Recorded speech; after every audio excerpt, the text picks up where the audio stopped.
Reflets d'Afrique Télévision, le Flash Info, The Breaking News.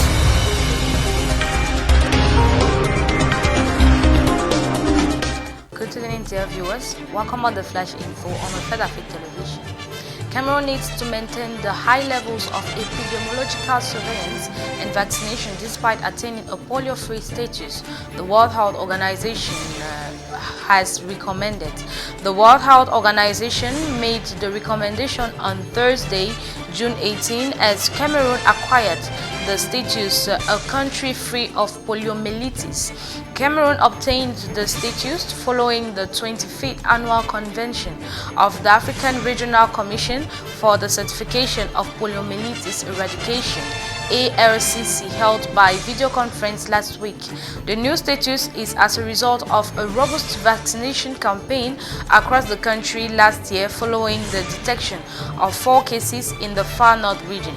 Thus, the World Health Organization recommends the government continues with its vaccination scheme as well as epidemiological surveillance to avoid plunging into the 2009 scenario when the country was polio-free but recorded a few cases between 2013 and 2014 according to the World Health Organization.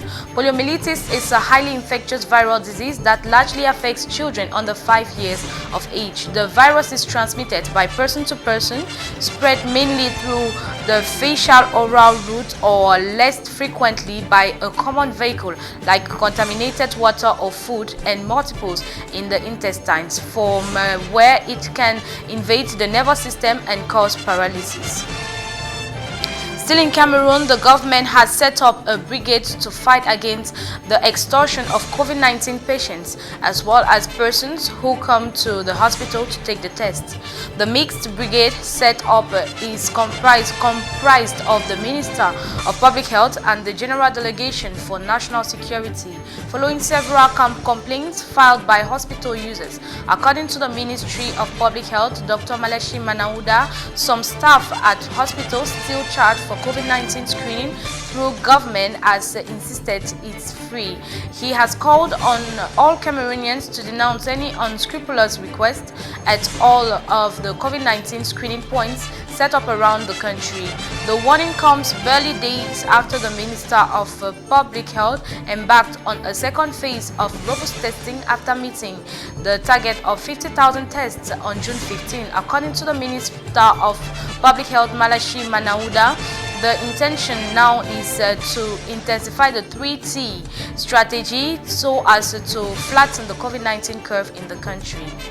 Voters in Malawi have already started casting their ballots today in crucial presidential election return, putting incumbent Peter Mutharika and opposition coalition leader Lazarus Chakwera. Today's vote was necessitated after court notified the result of the May 2019 election. Some 6.8 million Malawians are eligible to cast ballots at more than 5,000 polling stations across the country.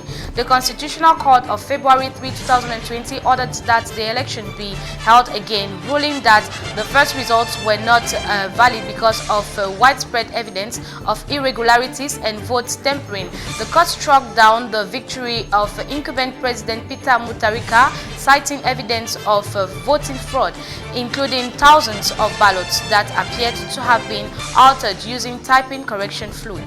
The ruling was upheld by the Malawi Supreme Court in 2019 polls. 7 presidential candidates contested, but now the number has come down to 2. The 79-year-old Mutharika, looking for a second and final year term in office, is up against the leader of the opposition Malawi Congress Party, Lazarus Chakwera.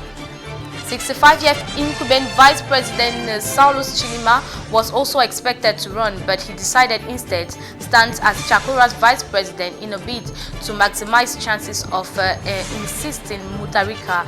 The contest appears to be very close. The Chakwera Chilima ticket made 51% of the vote according to a poll in early June by Malawi's Institute of Public Opinion and Research. A local newspaper, The Nation, referred to the vote as a defining moment for the southern African country. Malawi is one of the few African countries that has still recorded below 1,000 coronavirus cases as of today. The official case lead stood to 749 cases. Photos and videos of people at voting centers showed a disregard for health protocols as people were cramped together in long winding lines without the physical distancing rules. Very few people were seen wearing masks, including top politicians. The Malawi Electoral Commission officers were, however, seen in gloves and masks as they administered voting procedures and materials to members of the public. Thanks for watching, dear viewers. Stay tuned on Reflets d'Afrique Télévision. Reflets d'Afrique Télévision, le Flash Info, the Breaking News.